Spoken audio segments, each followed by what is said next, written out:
The camera fades in with the faint sound of applause, distant and hollow, the kind that lingers long after the meaning is gone.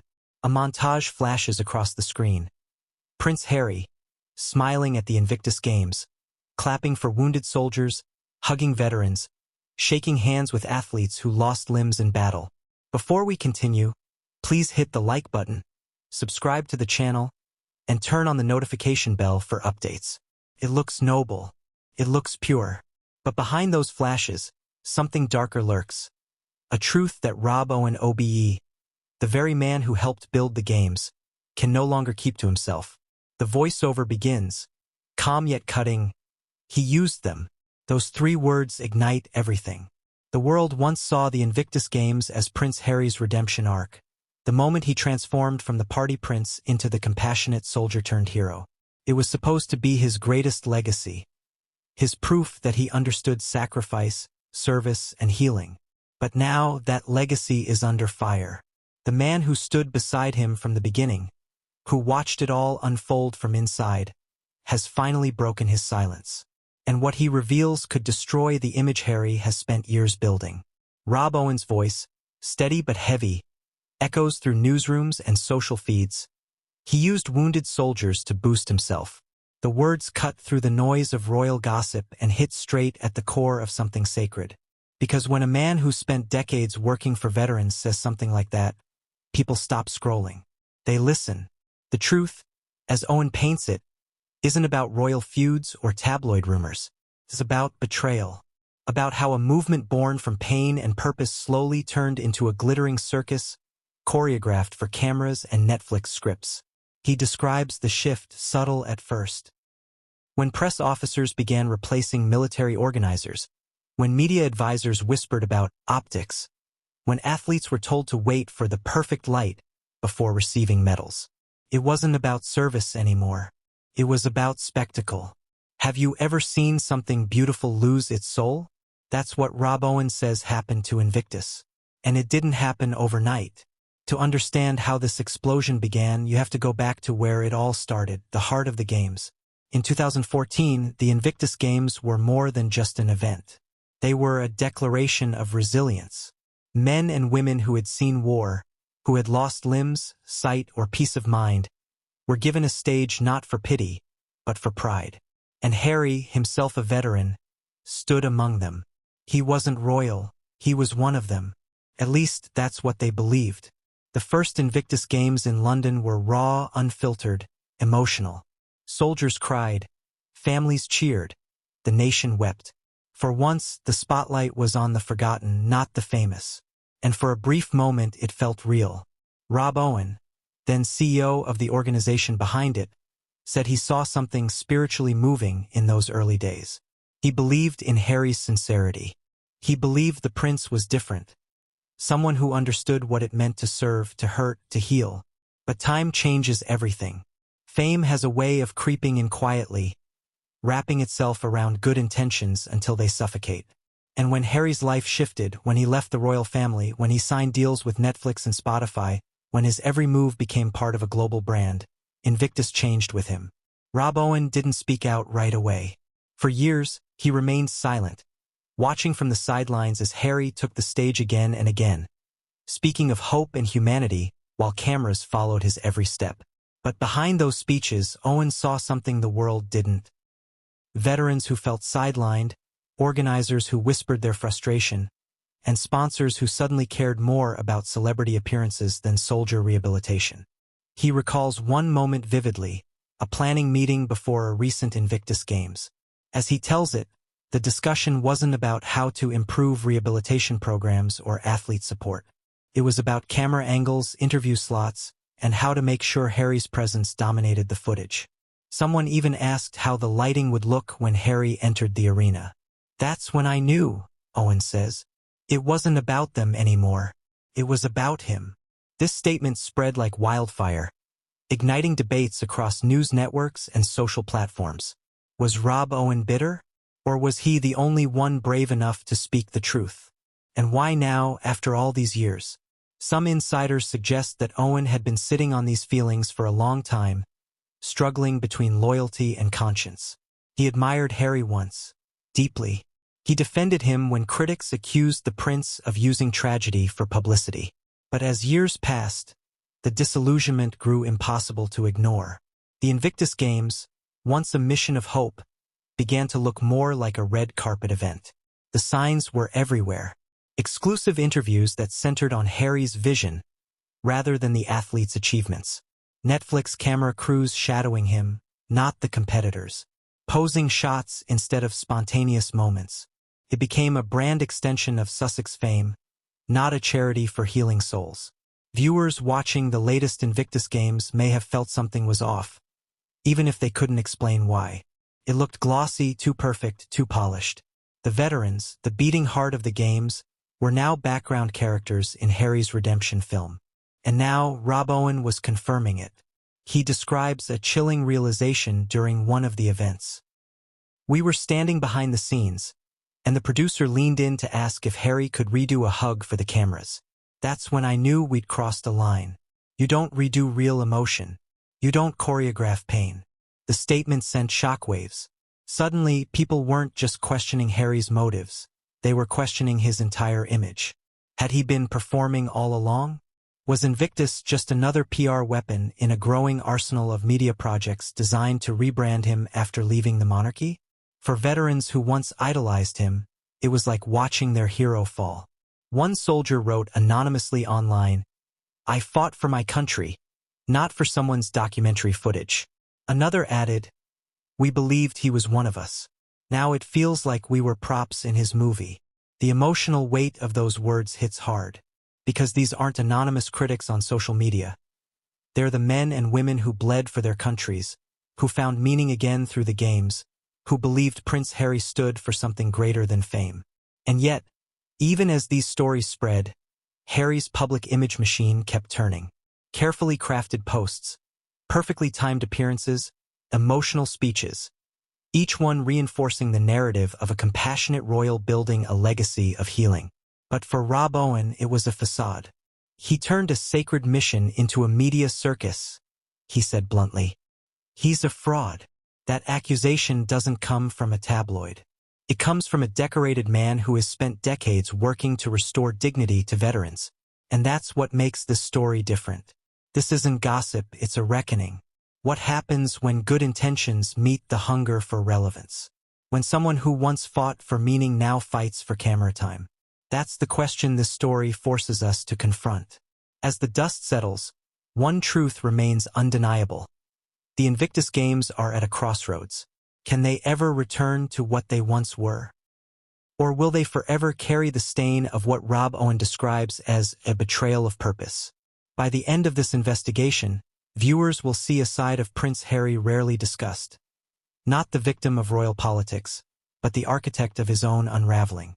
And yet, somewhere in this tangled web of fame and fallout lies a question that cuts to the core. Did he ever mean for it to go this far? The introduction fades with the echo of Rob Owen's words looping like a haunting refrain. He used them, then silence, just enough to let it sink in before the voiceover returns. Calm, deliberate, almost surgical. To understand how we got here, we have to go back to where it all began. The day the Invictus dream was born. The story of the Invictus Games began with a spark, one that seemed pure, driven by empathy and service. In 2013, before the headlines, before the Netflix deals, before the Sussex brand existed, Prince Harry visited the Warrior Games in Colorado Springs. There, he watched wounded British and American soldiers, many missing limbs, some scarred beyond recognition, competing with raw determination. It was a moment that, at least back then, felt transformative. Harry reportedly said, "These guys are not defined by their injuries, but by their spirit." Those words became the foundation of what would become his proudest creation. From that trip, the idea for Invictus was born. A global event where injured veterans could compete, heal, and inspire others. A space where the pain of war could be transformed into something powerful. Harry threw himself into it, working alongside experienced organizers like Rob Owen OBE, who was then one of the leading figures in veterans rehabilitation in the UK. Together, they envisioned a movement, not a brand. When the first Invictus Games launched in London in 2014, The energy was electric. The world watched as wounded warriors took to the track, the pool, and the courts. The crowds weren't cheering for celebrities. They were cheering for survivors. There was something holy about it, a defiance of tragedy. Veterans who had once been invisible were now seen, celebrated, honored. And Harry? He wasn't just a royal figurehead. He was there in the mud, pushing wheelchairs, hugging soldiers, laughing and crying with them. He looked alive in a way he hadn't been since his mother's death. For a moment, people saw him as Diana's son, the compassionate royal who understood pain and wanted to use his privilege to help others. The British press praised him endlessly. They called him the People's Prince. The Invictus Games became a shining light in a royal family often criticized for being out of touch. Even critics of the monarchy found it difficult to argue with what they saw. It was authentic. It was good. It was needed. Rob Owen later said in interviews that those early years were some of the most meaningful of his career. He watched veterans who had given up on themselves find hope again. He saw former soldiers who couldn't walk unaided run across finish lines to roaring applause. Families who had lived in silence began to laugh again. That was the magic of Invictus. It wasn't about Harry's story. It was about theirs. The first games in London drew over 400 athletes from 13 nations. It was followed by events in Orlando, Toronto, Sydney, and The Hague. Each one grew bigger, brighter, louder. But with growth came something else, attention. Cameras multiplied. Sponsors poured in. The event began to shift from an intimate celebration of recovery into an international spectacle. Still, Harry's speeches kept the message simple. These games have never been about the glory, he would say. They're about the courage to keep going. Those words resonated deeply. They were powerful and they sold well. But for Rob Owen, who worked closely with the organizational structure behind the games, subtle cracks began to appear. It started with small details. Press briefings focusing more on Harry's appearance than on the athletes' stories. A few promotional videos featuring longer shots of Harry than the competitors. PR advisors suggesting tighter control over how Harry was portrayed on camera. At first, it seemed harmless, just smart branding for the cause. But the tone was changing. The early spirit of we, of collective healing, was being replaced with he. Harry became the centerpiece. Every success, every headline, every emotional moment was tied back to him. And when the games moved to the global stage, the balance tilted even further. By 2016. When the Invictus Games were held in Orlando, American networks had turned it into a major televised event. Cameras followed Harry everywhere. Interviews focused on his new relationship with Meghan Markle, and suddenly Invictus wasn't just about veterans, it was about royal romance. Harry finds love while supporting the wounded. One headline read, "For veterans who had spent months preparing." The coverage felt like a punch to the gut. One competitor reportedly told Owen after the event, "It feels like we're extras in a love story." It was meant as a joke, but the truth behind it was unmistakable. The mission was shifting. Still, Harry pushed on. His charisma, his military background, and his global fame made Invictus a financial success. Sponsors lined up. Governments pledged support. The games grew to represent not just a sporting event, but an entire brand. The Harry effect. Behind the scenes, teams began to professionalize the operation. Publicists, brand managers, and production coordinators joined forces with the original veteran support teams. But to Owen, something sacred was being lost in translation. In private meetings, he would caution against letting publicity overtake purpose. He'd remind the board that these were wounded soldiers, not performers. But his words often met silence or polite nods. The appetite for exposure was too strong, especially as Harry's popularity soared.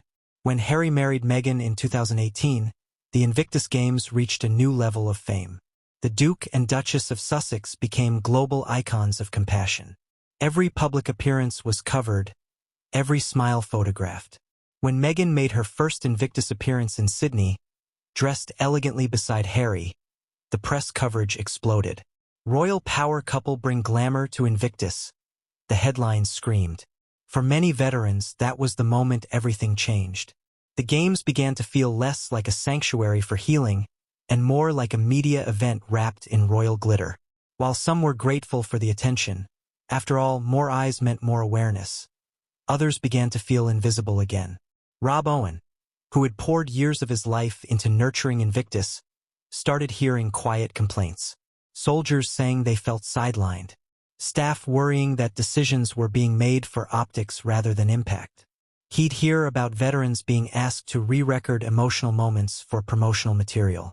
It was all subtle but deeply wrong to him.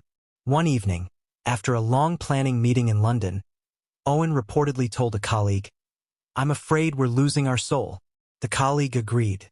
"But try saying that out loud," they whispered. "You'll be out." And yet, despite these internal tensions, Harry's image remained untouchable. The media still adored him. The royal establishment saw Invictus as proof that he could be the modern prince. Compassionate, relatable, global. He became a symbol of how the monarchy could evolve. But the fairy tale couldn't last forever. When Harry and Meghan stepped down as senior royals in 2020, everything changed again. Suddenly, Invictus became not just a charity, but a lifeline, a way to prove that Harry could thrive outside the palace walls. And this, according to Owen, is where the story began to fracture completely. For the first time, Invictus wasn't just about veterans. It was about survival, Harry's survival. His reputation, his independence, his new identity as a humanitarian entrepreneur depended on keeping Invictus alive. The games weren't just a legacy anymore. They were a brand asset. When the Netflix deal was announced in 2020, the new chapter of Invictus began. Cameras would follow the journey of wounded veterans, but through the lens of Prince Harry's narrative. The project was called Heart of Invictus. On paper, it sounded noble, showcasing the resilience of soldiers through powerful storytelling. But as production rolled on, Rob Owen says the balance tilted once again, this time irreversibly. Heart of Invictus was supposed to highlight the athletes. Owen would later explain. Instead, it became about the Duke. He described endless retakes, curated emotional scenes, and production schedules that prioritized Harry's availability over the athlete's comfort. It was, in Owen's view, the final betrayal of what Invictus stood for. The veterans had once believed Harry was one of them, a soldier who understood. But as cameras rolled, the prince they had admired began to feel distant, untouchable, rehearsed. Still, in those early years, before Netflix, before the storm, the Invictus dream burned bright. It united people across nations. It inspired millions. It gave hope to the broken. And at the center of it all stood a prince who, at least for a time, seemed to truly care. That's what makes what came next so devastating. Because if what Rob Owen says is true, then Invictus wasn't just a charity betrayed, it was faith itself that was betrayed. The chapter ends with a lingering question. How does a man who once promised to heal the wounded end up wounding the very cause he built? The answer begins with one word: Netflix. And that's where everything started to unravel. When Netflix entered the picture, it didn't just bring cameras. It brought control, expectation, and a hunger for drama. What had once been an organic gathering of resilience and courage suddenly became a production. Every moment had to have meaning. Every tear had to be cinematic. Every victory perfectly timed to capture the right emotional crescendo. For Rob Owen OBE, it was the beginning of the end, the moment the Invictus Games stopped being about recovery and started being about ratings. The deal was announced in early 2020, right as Prince Harry and Meghan Markle were stepping back from royal duties. To the public, it looked like a new beginning, a chance for the Sussexes to tell stories that inspire the human spirit. But to those inside the Invictus circle, it raised red flags immediately. There were questions. Who would own the footage? Who would approve the narrative? Would the veterans be compensated or protected from exploitation? At first, the production company behind the series assured everyone that the athletes were the stars, that the heart of Invictus would remain untouched. But soon, whispers started circulating among staff and volunteers. There were new faces, Hollywood producers, PR strategists, and brand consultants. They didn't speak in the language of service or honor. They spoke in the language of optics, pacing, and audience engagement. Owen remembers sitting in one of those early production meetings. They were talking about emotional arcs, he said later. They weren't talking about rehabilitation or what the veterans needed. They were talking about story beats. Netflix wanted a hero, and in their eyes, that hero wasn't a soldier learning to walk again. It was Harry. Behind the scenes, Owen tried to maintain the original ethos. He reminded the team that Invictus wasn't about celebrity. It was about healing. But he was met with polite smiles and nods, the kind that told him his words wouldn't change anything. The direction had already been set. During filming, production schedules became increasingly centered around Harry's calendar. Veterans would wait hours for scenes to be filmed because the prince's other commitments took priority. Some athletes were told to refilm personal interviews because the lighting wasn't right. Others were asked to repeat emotional moments, to recreate tears that had long since dried. One former staffer later described it bluntly. It stopped being therapy. It became theater.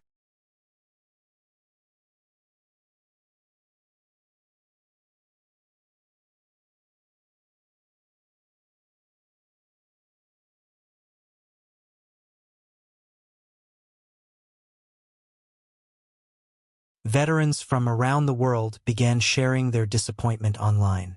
Some wrote that they felt like props in a royal redemption story. Others said they hadn't even been told their footage would be used. A few posted side-by-side comparisons of early Invictus coverage versus the Netflix version, pointing out how the newer material seemed to highlight Harry's emotional journey more than theirs. One message, shared privately among organizers before being leaked, summed up the mood. "We built a stage for heroes. He turned it into a set." Rob Owen stayed quiet at first. He hoped the controversy would fade. But the anger didn't go away, it grew. Emails poured in. Journalists started asking questions. And soon, whispers reached Buckingham Palace. Had the prince's personal brand come before the veterans? For Owen, the silence from Harry's camp was deafening. There was no acknowledgement of the discomfort, no reassurance to the athletes. Instead, press statements spoke of continued gratitude for the unwavering spirit of the Invictus family. It was diplomatic, sanitized, hollow. To the public, it seemed like just another media storm. But inside the organization, trust had shattered. Staff members began to question the direction of the games. Some resigned quietly. Others confided that they no longer recognized what they were working for.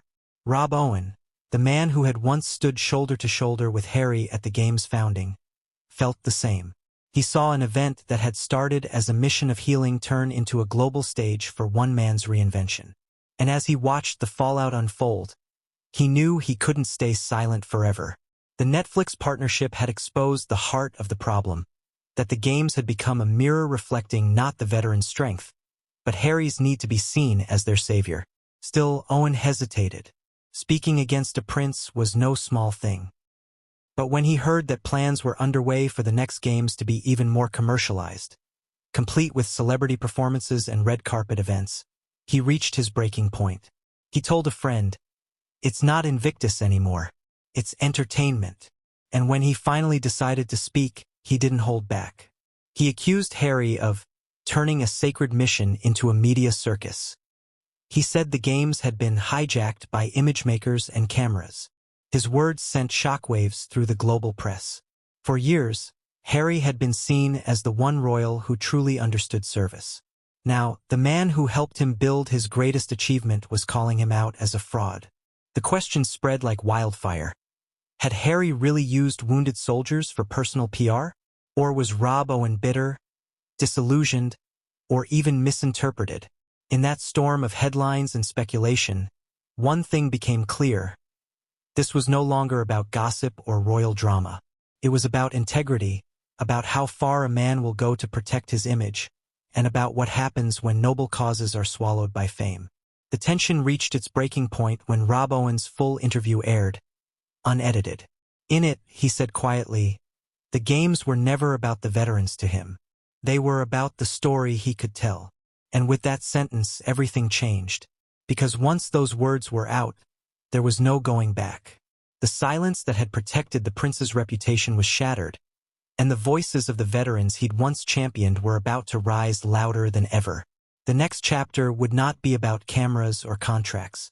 It would be about the people behind the medals, the ones who felt betrayed. And when they began to speak, the illusion of the Invictus legacy would finally start to crumble. The day Rob Owen's interview aired, everything shifted. It wasn't just another royal scandal, it was a reckoning. For nearly a decade, Owen had stayed silent, loyal to the mission, loyal even to Harry. But when his voice finally broke that silence, it carried the weight of truth that could no longer be ignored. The words played across television screens and echoed through newsrooms. He used wounded soldiers to boost himself. The games were never about them. It was about the story he could tell. Those sentences detonated like a grenade inside the Invictus world. Veterans, journalists, royal insiders, everyone stopped to listen. Because this wasn't a tabloid columnist or an anonymous source. This was the CEO, the man who had helped shape Invictus from day one. Rob Owen OBE wasn't just an administrator. He was a soldier's advocate, a decorated professional known for integrity, and a man respected across the armed forces. So when he said Prince Harry had betrayed the mission, people believed him. Within hours of the interview, headlines around the world erupted. Invictus chief turns on Harry, screamed the Daily Express. A fraud? Rob Owen breaks his silence. Read another. Social media split into two camps. Supporters of Harry called Owen bitter and jealous, claiming he was exaggerating to gain attention. Others called him brave, finally voicing what insiders had whispered for years. For many veterans, though, the interview felt like vindication.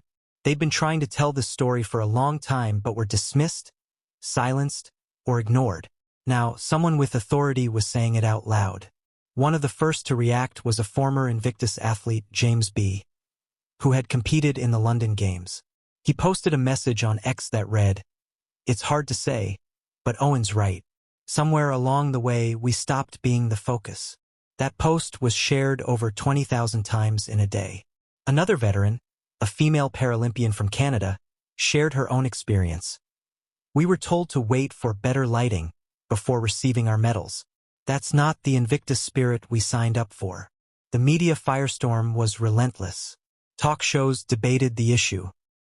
Morning panels featured military experts, PR consultants, and royal correspondents all dissecting the same question. Had Harry exploited the very people he claimed to honor? Rob Owen, meanwhile, refused to back down. He appeared calm, almost solemn in his tone. There was no bitterness, no theatrics, just disappointment. "It's not that he didn't care," he said in a follow-up interview. "It's that the mission became secondary. Once the cameras arrived, once Netflix got involved, it was no longer about the veterans. It became about image, about proving he could build something big outside the palace walls."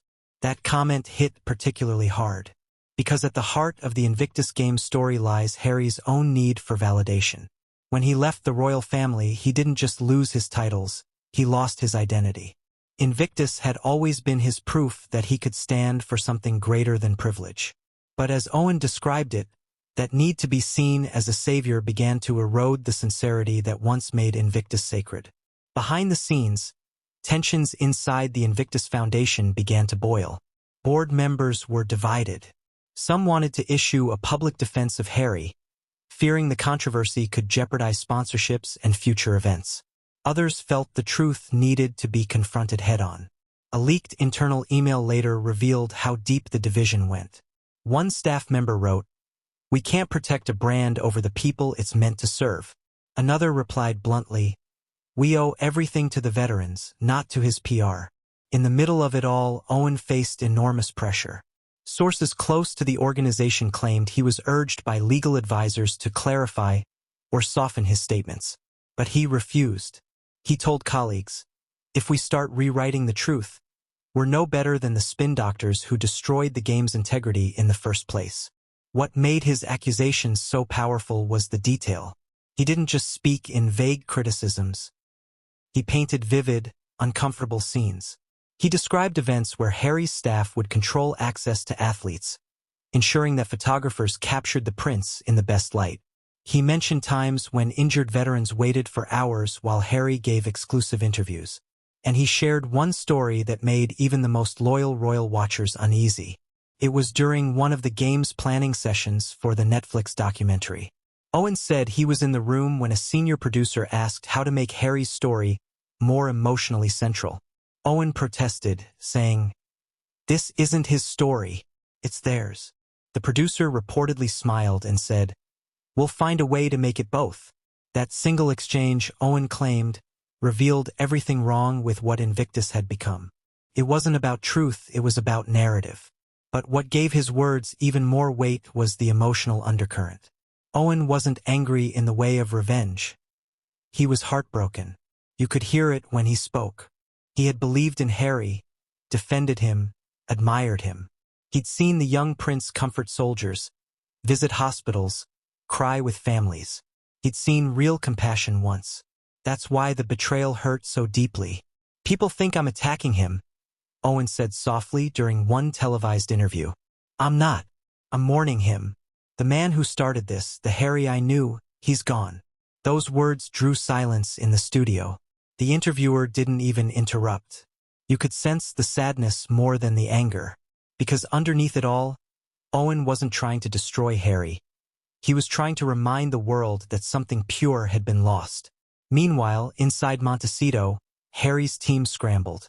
Public relations advisors crafted a response that walked the line between outrage and restraint. Within 48 hours, a statement appeared on Invictus official channels. It read, "The Invictus Games Foundation remains committed to its mission of supporting veterans around the world. The Duke of Sussex's dedication to this cause is unwavering." But the tone didn't feel right. It sounded corporate, sanitized, and detached. Veterans began responding with hashtags like #ItWasAboutUs and #NotYourStage. The comment sections filled with messages from athletes expressing disappointment. Some even called for Harry to apologize publicly. And while the Sussex PR team hoped the controversy would fade, it didn't. It only grew louder. Because when Owen spoke, he tapped into something people had been feeling for years, the exhaustion with performative empathy, with celebrity-driven activism that seemed more about optics than impact. Talk radio hosts framed it perfectly. One said, "This isn't about Harry versus Rob Owen. It's about sincerity versus spectacle. It's about when charity becomes content." As public scrutiny intensified, more insiders began coming forward, quietly, anonymously.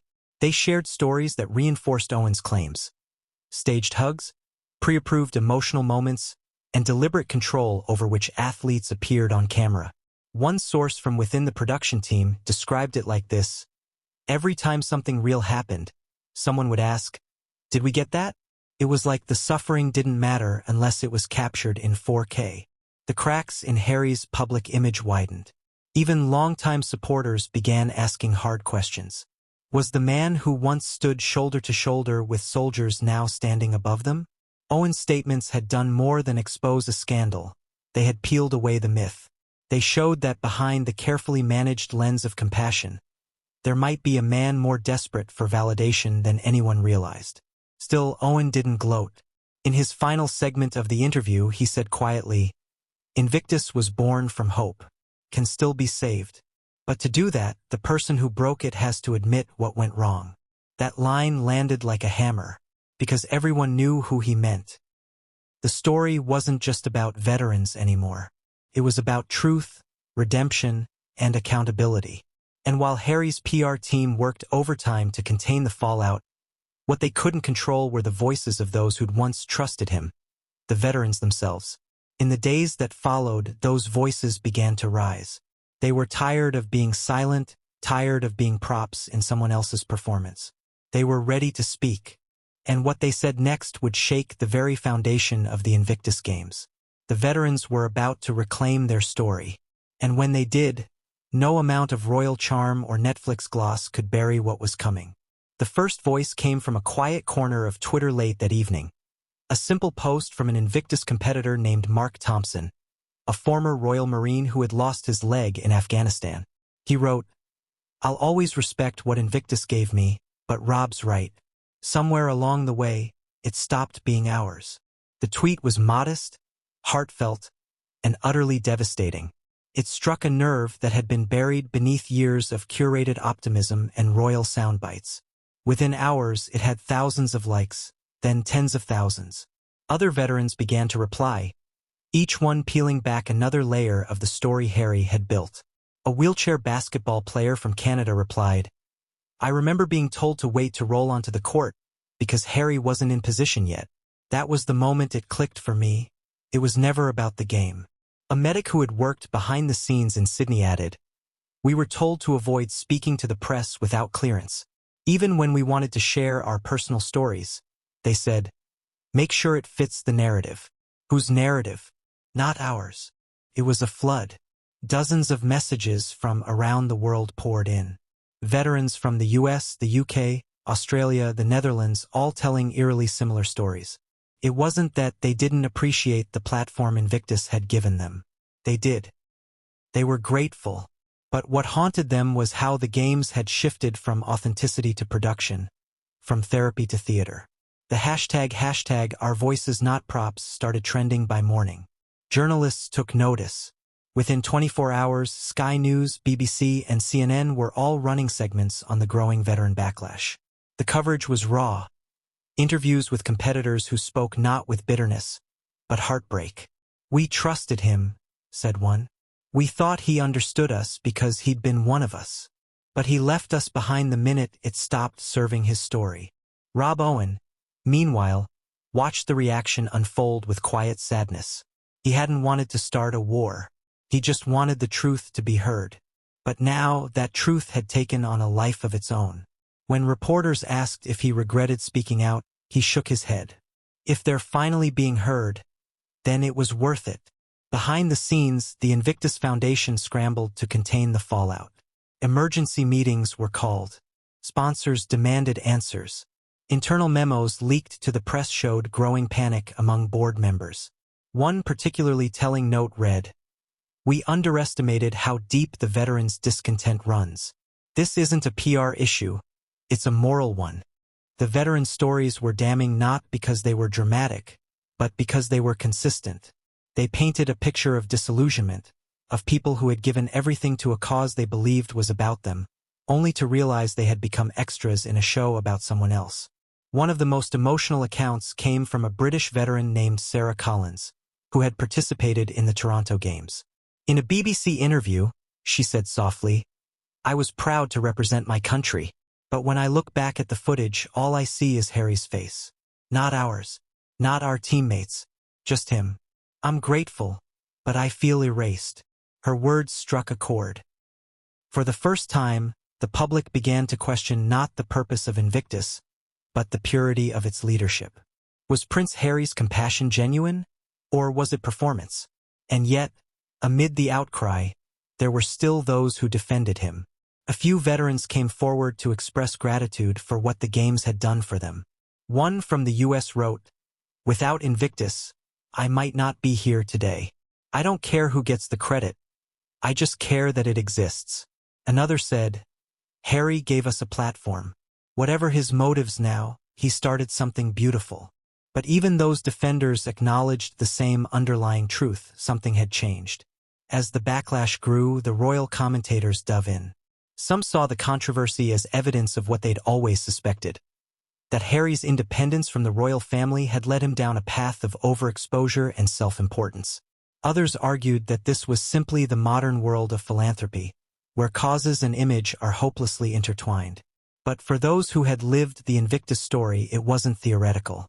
It was personal. The emotional weight of their testimonies became impossible to ignore. A former army captain named Marcus told the Telegraph, when you've looked death in the face, you can tell when someone's being real with you. I don't see that realness in him anymore. As these stories multiplied, public sympathy began to shift. For years, Harry had enjoyed an image of moral authority, the rebel royal who stood for compassion and truth. But now cracks appeared in that facade. The press that once praised him as the soldier's prince began to ask questions that once would have been unthinkable. Had Harry become the very thing he claimed to despise? Netflix executives reportedly grew anxious as the backlash intensified. The streaming giant had invested heavily in Heart of Invictus, hoping it would strengthen Harry and Meghan's credibility as documentary producers. But with veterans publicly voicing discomfort, the optics turned toxic. Behind closed doors, damage control meetings were held. There was talk of issuing a clarification statement, highlighting how the Sussex's production team had handled participants with care and dignity. But by then, the narrative had already taken hold. Because the veterans weren't just recounting experiences, they were reclaiming their story. They began sharing unedited photos and behind-the-scenes accounts that painted a very different picture from the polished Netflix imagery. Candid shots of exhausted athletes waiting while cameras reset. Video clips of staff whispering, "We'll do one more take." Short fragments but powerful in what they revealed. The mechanical choreography behind moments the public had believed were spontaneous. In one leaked voice note from a group chat among athletes, a competitor could be heard saying, "I broke down during training, and someone told me it would make a great scene if I could do it again for the crew." That's not healing, that's exploitation. These revelations forced a reckoning within the broader charity world. Commentators began asking whether modern philanthropy had become more about storytelling than service, whether causes now required a hero narrative to survive. Meanwhile, Harry remained silent. Weeks passed without a personal response. Every day that silence stretched made the situation worse. The longer he said nothing, the more his image eroded. The public began to interpret the quiet not as restraint, but as avoidance. Rob Owen, in contrast, spoke plainly and consistently. "He needs to listen," he told reporters. "This isn't an attack. It's a plea. The veterans don't hate him. They just want their games back." Those words resonated deeply, because beneath all the noise, the veterans' message wasn't about revenge. It was about reclaiming meaning. They weren't demanding Harry step down or vanish. They were asking for recognition, for the Invictus Games to once again prioritize them, not the brand that had grown around them. The tide of public sentiment began to turn further when an open letter from a coalition of Invictus alumni surfaced online.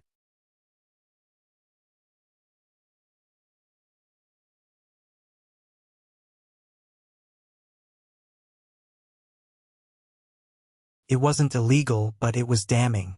It confirmed what Owen had warned. That storytelling had overtaken substance. The press pounced. Every headline carried the same sting. More cameras than counselors. By now, even longtime allies of Harry within the charity sector began to distance themselves. "He's lost the room," one UK philanthropist said privately. "You can't be the face of authenticity when everyone's questioning your motives." As the dust settled, Rob Owen gave one final interview. Sitting alone in a modest office, no glamour, no script, just his voice.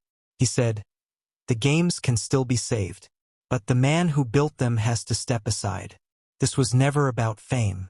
It was about dignity, and it's time that dignity returned." That line, "The man who built them has to step aside," marked a turning point. The veterans weren't just speaking out anymore. They were taking back control.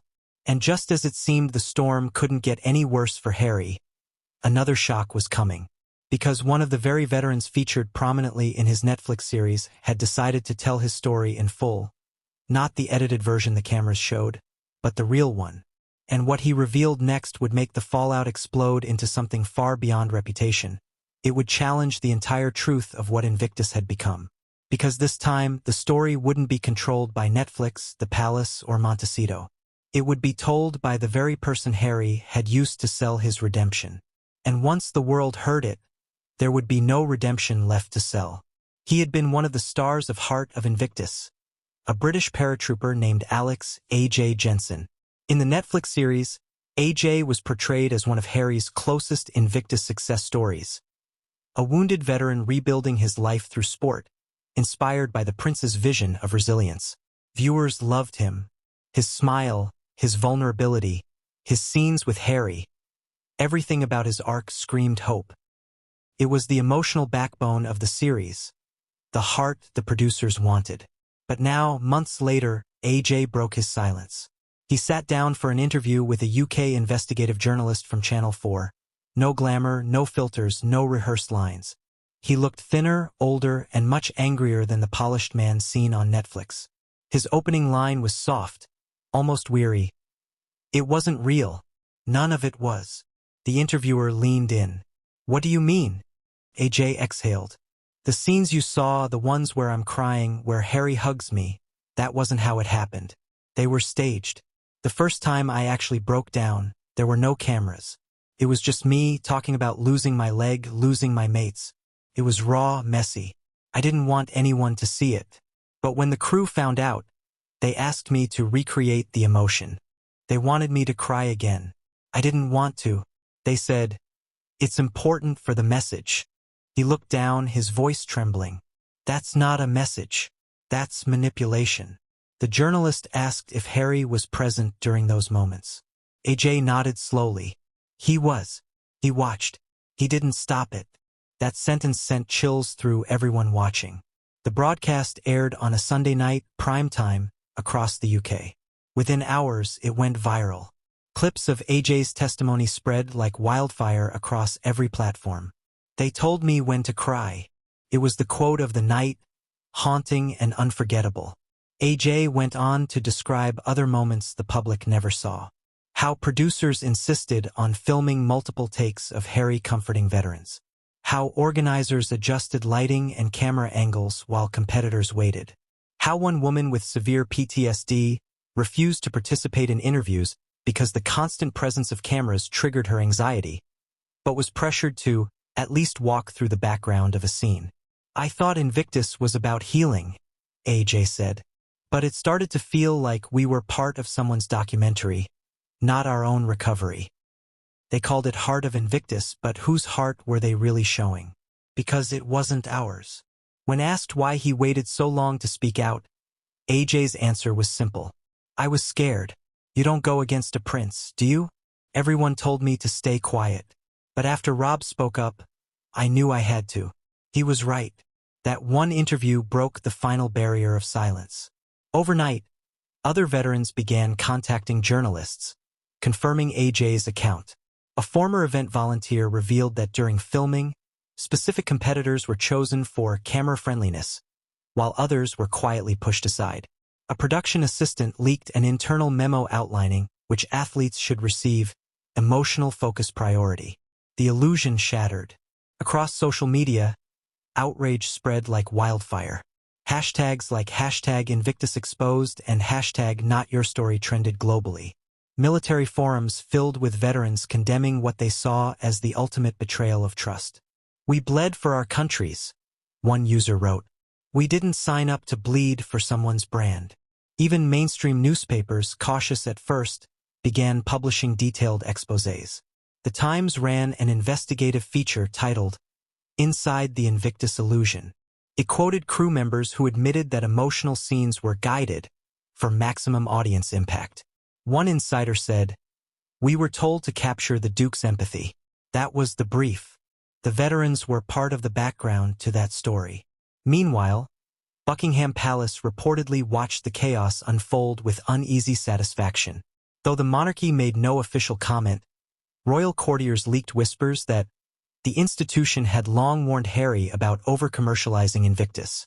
It was the kind of quiet, strategic distancing that the palace did best, letting the damage speak for itself. But for Harry, it was catastrophic.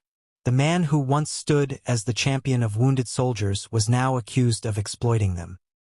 His credibility as a humanitarian, his brand as the authentic royal, even his Netflix reputation, all began to crumble. Public opinion polls showed a nosedive in trust. Editorials that once called him brave now called him performative. And through it all, Harry said nothing. Behind the walls of his Montecito home, insiders claimed he was furious. He feels betrayed, said one source. He thinks people he trusted have turned on him. He believes Rob Owen and the veterans are being manipulated by the media. But the veterans didn't need manipulation, they had lived it. Their pain wasn't theoretical. It was visible. It was real. The emotional apex came a week after AJ's interview when a group of Invictus veterans organized a press conference in London. They weren't backed by PR agencies or sponsors. They booked a modest veterans hall, plain backdrop, no glitz, no production crew. Just truth. One by one they spoke. Some through tears, others through controlled anger. A blind veteran from the Netherlands said, "When you've lost your sight in war, you learn to see honesty differently. And what I saw wasn't honest." Another added, "We didn't want fame. We wanted healing. But now, all people see when they hear Invictus is Netflix and scandal." They ended the conference with a joint statement. "We reclaim Invictus, not as a show, but as a sanctuary. This was built by us, for us, and we will not let it be a tool for anyone's image again." The applause that followed was thunderous, raw, uncoached. Cameras caught the moment not as a spectacle but as history. The next morning, major donors began pulling out. One European sponsor suspended its funding, citing ethical uncertainty. The Invictus Foundation's reputation was collapsing under the weight of its own disillusionment. And then, out of nowhere, the silence from Montecito broke. Harry released a statement short, defensive, and painfully impersonal. "The Invictus Games remain a source of immense pride and purpose. Any suggestion that its mission has been compromised is deeply inaccurate. We remain committed to serving veterans worldwide." It was too little, too late. The tone was sterile. It read like something drafted by a legal team, not a leader. Veterans immediately condemned it. AJ posted, "A statement without apology isn't leadership." The line went viral. Public backlash intensified. Talk show hosts accused Harry of arrogance, of deflection. "He's protecting his brand, not his brother's," one commentator said bluntly. The British tabloids splashed his photo across front pages with headlines like "Prince of Pretense" and "The Betrayal of Invictus." As the narrative spiraled beyond control, something unprecedented happened. The Invictus Foundation board met privately in London for an emergency session. Hours later, an announcement was released. Effective immediately, the Duke of Sussex will take a step back from all official involvement in the Invictus Games Foundation. It was phrased diplomatically, but the meaning was unmistakable. Harry had been forced out of his own creation. For Rob Owen, it was bittersweet. "It shouldn't have come to this," he told a journalist. "But maybe now the games can breathe again." And for the veterans, it felt like justice. Not vengeance, justice. Because they had built the stage, lived the pain, carried the hope. And now they had finally reclaimed their story. Still, the emotional scars remained. AJ said it best during a follow-up interview. "He gave us a voice once. Then he tried to use it as his own. But the thing about veterans, we know how to fight. We just had to remember what we were fighting for." And with that, the story of Invictus came full circle. Born from pain, corrupted by fame, and redeemed by truth. But the fallout wasn't over yet. Because as Harry retreated into silence once more, something unexpected began to happen behind closed doors in London. Something that would reopen the wounds he thought he had buried. For weeks, royal courtiers and government officials had been watching, waiting. And now, with Harry's credibility in tatters and Invictus no longer his shield, whispers began to circulate about a move that could change everything. One that would strike not just at his public image, but at his royal standing itself. The whispers had started quietly, in the corridors of Buckingham Palace. Courtiers spoke in hushed tones, advisors exchanged guarded glances, and senior aides debated the optics of confronting a man who had once been the golden boy of the monarchy. But now, with the Invictus Games scandal burning out of control, Harry's carefully cultivated image of compassion and authenticity lay in tatters. It wasn't just a PR crisis, it was a reputational crisis of royal proportions. According to insiders, the palace had reached a consensus. Action was necessary, both to protect the integrity of the monarchy and to send a message about accountability. For years, Harry had walked a delicate line, combining royal duty with personal freedom. But the events surrounding Invictus had changed that balance. The allegations from Rob Owen, from veterans like AJ, and from leaked production insiders, painted a picture of a man prioritizing his brand over service, optics over empathy. The family's first step was internal. Private discussions with Harry, urging him to respond publicly and address the veterans' concerns. Reports indicate he resisted. He argued that any statement would be twisted, that his intentions had always been good, and that responding would only fuel the media frenzy. But the palace insisted. Silence, they warned, would be interpreted as guilt. Meanwhile, the global media cycle was relentless. Every day brought new revelations. More testimonials from veterans, leaked emails from the production team, financial audits suggesting an imbalance in spending. Social media was ablaze. Hashtags like #NotYourStory and #InvictusExposed trended worldwide. Even sympathetic outlets began to question Harry's motives, framing the narrative as one of ego and mismanaged privilege rather than heroism. The tipping point came when a coalition of former Invictus athletes, led by AJ and other prominent figures, issued an open letter to the public. They didn't mince words. "We built this. He broke it. The games are ours, not his spectacle." The letter went viral. It was covered by every major news outlet. Commentators described it as a stunning indictment and a moral reckoning. For the first time, public opinion shifted decisively against the Duke. People began to see him not as a champion of veterans, but as a man who had allowed his ambitions to eclipse the cause he once swore to serve. Faced with mounting public pressure and the undeniable testimonies from veterans, the palace moved to contain the damage. Sources indicate that King Charles convened a private meeting with senior royal family members to discuss the situation. The consensus was clear.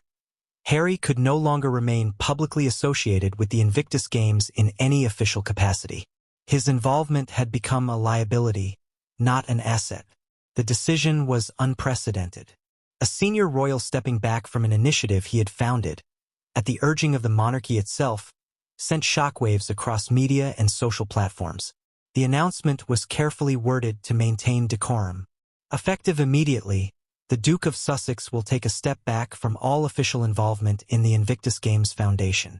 This decision has been made in consultation with the foundation and the royal family, with the best interests of the veterans and the organization at heart. While diplomatically phrased, the message was unmistakable. Harry had been stripped of authority over the very cause he had once championed. For many, it was a form of public censure without the fanfare of outright reprimand. Back in Montecito, the atmosphere was tense. Harry's team scrambled to respond. Internal communications reportedly outlined potential talking points for interviews, public statements, and social media posts. But the reality was that no words could erase the mounting evidence. First-hand accounts from veterans, internal memos, and the damning narrative curated by Rob Owen had crystallized in public perception. Meanwhile, the veterans themselves celebrated a moral victory. By reclaiming their narrative, they had effectively forced accountability. The very organization Harry had used, however unintentionally, to elevate his personal brand was now in their hands. Plans were quietly discussed to restructure aspects of the games, ensuring that athletes, not cameras or celebrity, would once again be the focus. The palace, meanwhile, saw the fallout as a reminder of the delicate balance between duty and independence. Harry's departure from Invictus served as a cautionary tale. Even the most well-intentioned initiatives could backfire when personal branding eclipsed mission. Advisors reportedly stressed that this action would preserve the monarchy's integrity while allowing the games to continue authentically, under proper guidance. The global reaction was instantaneous. Commentators described the move as a necessary recalibration. Social media debated whether it was fair or too harsh, and the international press analyzed every implication. Some framed it as a lesson in accountability, others as a royal power play. But all agreed on one point: the status quo had ended. In private, Harry reportedly struggled with the fallout. According to sources, he felt misunderstood and betrayed by the media and former allies. But while emotions ran high behind the scenes, the public narrative had shifted decisively. For the first time, the world was seeing Harry not just as a prince or celebrity, but as a figure whose decisions carried real-world consequences for the people he claimed to serve. As the Invictus Games moved forward, new leadership emphasized transparency, veteran-focused initiatives, and ethical oversight. Meanwhile, Harry's public image took a hit that would linger, serving as a stark reminder that even the intentions of royalty are subject to scrutiny. and that public trust is earned through action, not optics. The saga of Invictus, the rise and fall of Harry's involvement, and the courage of veterans like AJ became a case study in accountability, ethics, and the complex intersection of celebrity and service. What had begun as a mission of hope had been momentarily hijacked, but in reclaiming their story, the veterans restored the integrity of the games and reminded the world of an unshakable truth. The cause is bigger than any one person, even a prince. And as the dust settled, the haunting question remained. Could Harry rebuild trust with the people he once sought to champion? Or had the price of personal branding forever eclipsed the cause he claimed to love? The world watched, waiting for the answer, knowing that history had already been written, and that, for once, it wasn't in the hands of the cameras.